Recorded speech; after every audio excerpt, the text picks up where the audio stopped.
The Nankaini, Dene First Nations people of Untitled Redstone are part of the Tsilhqot'in Nation. The Tsilhqot'in had laws, structure, and stability in their own way, utilizing the power of working together. Despite all trials and tribulations, the Tsilhqot'in of Untitled are determined to carry on their culture today. This community safety planning work reminded us that safety is everybody's responsibility.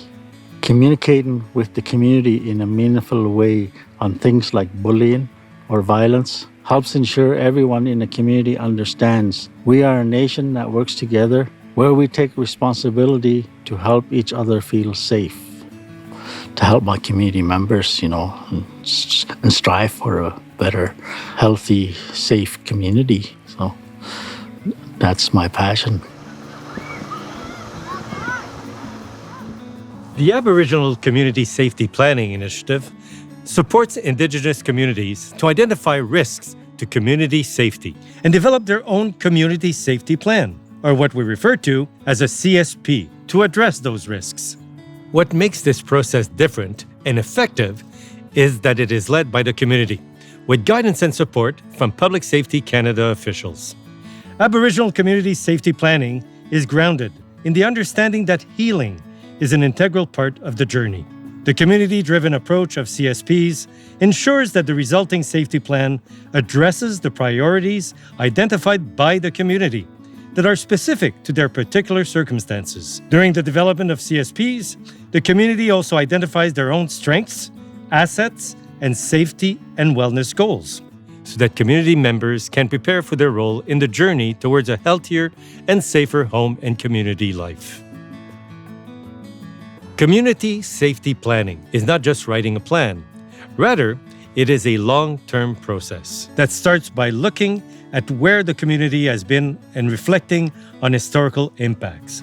It involves the community coming together to plan how to heal by sharing values and taking responsibility to set and achieve goals that will make the community a healthier, safer place to live and raise families. This long-term work is planned, developed, and implemented by community members, which is why the community leadership needs to understand and fully support the process. Our community started working on community safety planning in about spring of 2018. We had already done other planning activities that covered topics like governance, education, health, and economic development. But there are so many issues to work on. Our leadership was really happy when we decided to work with Public Safety Canada to focus on community safety. We got a strong core group together that we call the Safety Committee. People on our Safety Committee include the school principal, NADAP worker, social development, a youth worker, a language teacher, RCMP, and me, the Nation Span Manager. Our workshops helped us agree on the top problems we wanted to address and what we can do ourselves right away and what we need to keep doing to get to the future we want. For example, we wanted to figure out how we are going to deal with bullying. The school survey showed that many students feel bullied every day, and bullying happens among adults as well. One thing we did was to get a better understanding of what we mean when we say bullying. We then wrote a one-page description of bullying that was included in our community newsletter, which was sent to all the homes to bring awareness to the problem. We now have many action items in our community safety plan, such as communicating about lateral violence, building a safe gathering place for community members with a fire pit, looking into getting an ambulance or paramedic training, to emergency roads, and many other things. Our safety committee is going to keep working together so our community feels safer. Throughout the entire process, you will have support from your Public Safety Canada liaison. There will be plenty of phone calls, as your liaison helps you bring together a core group to work as a team. Once you have assembled the team, you will be introduced to your facilitator. Your facilitator is specially trained and paid for by Public Safety Canada to lead your workshops and help guide you in the tasks between workshop sessions. I'm one of Public Safety Canada's facilitators, trained in this unique community safety planning process. My job is to guide the core group through their journey before, during, and after the workshops, and to help create a good space where participants respect each other and have an equal voice when we come together in the community. Once I arrive in the community for the workshop, we've already done some preparing, which includes obtaining mandate from the leadership, building a team, and starting a list of the resources in the community. We are then ready to dive right into some pretty interesting activities. These activities are meant to help the team confirm their values and list their community assets, perform a historical scan and reflect on important moments for the community, set priorities, goals, and a vision of community safety and wellness, draw a path with clearly identified steps that are needed to make things happen, and designate a person to be in charge for each activity. In the time between the workshops, I will also guide the core group through the important tasks that they will have to take care of on their own, including updating the community's leadership on progress, holding the community meetings to get the rest of the community's input and interest, and writing the whole story down in the form of a community safety plan and action plan. There are usually some key parts to a community safety plan, but because the Aboriginal Community Safety Planning Initiative is for all Indigenous people, the final plans are unique to each community.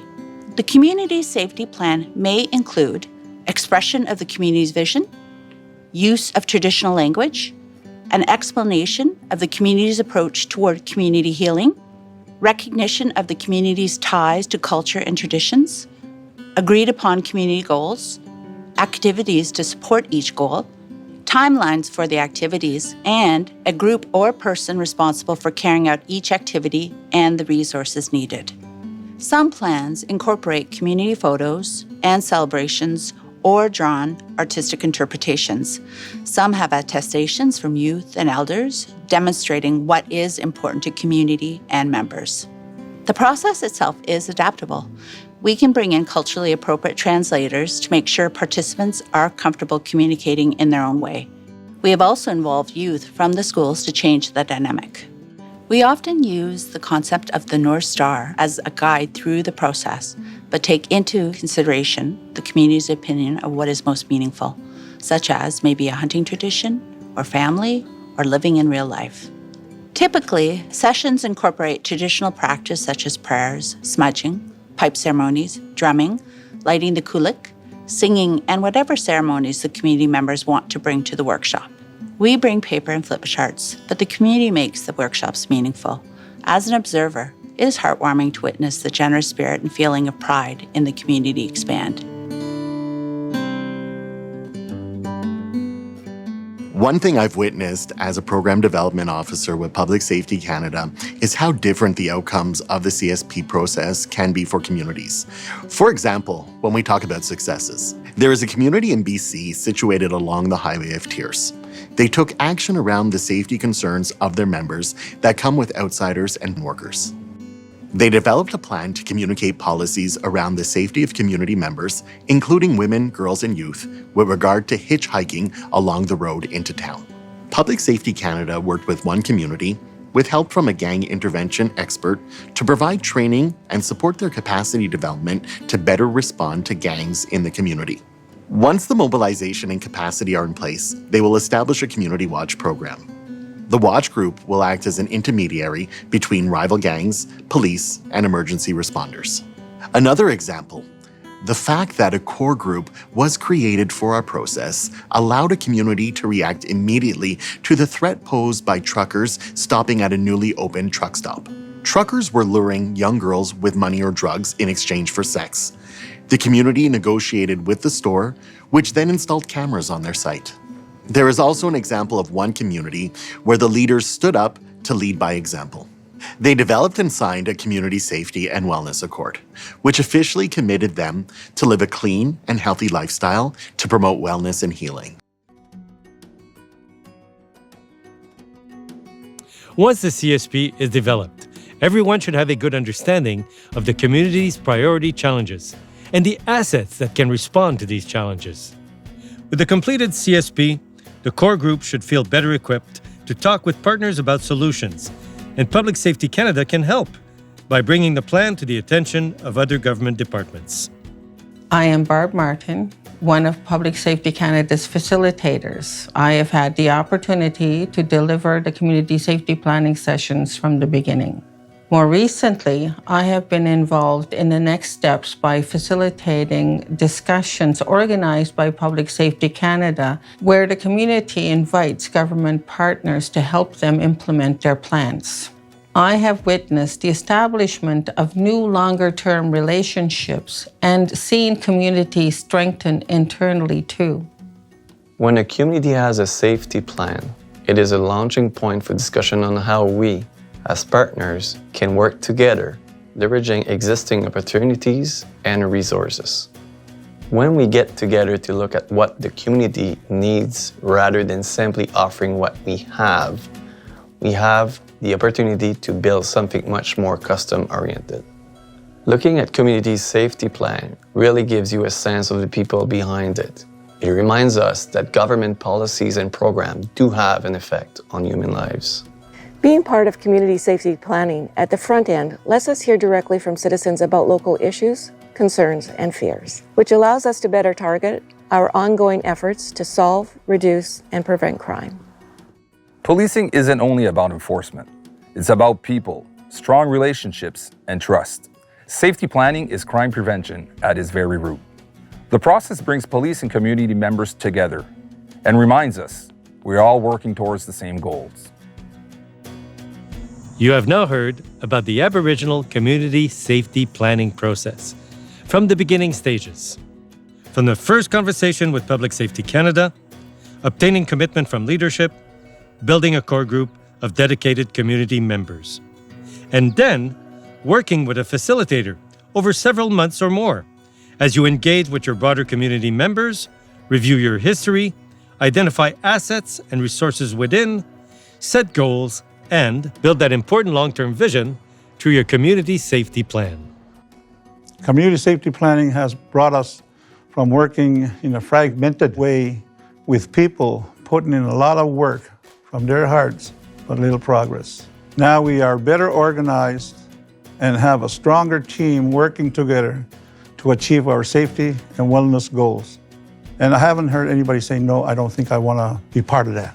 Everybody wants to be more part of this community. And I see it from my directors that's involved in it, that they really want to put their hearts in it to the community, to show them that we're gonna keep moving on till we could help our elders, our youth, our women, our men, working together to provide help from each other. I am very proud of my community. I'm proud of my council. I am very proud to be living on this community, Squanobridge. Embarking on this journey may be an important step for your community as you plan for now and for future generations.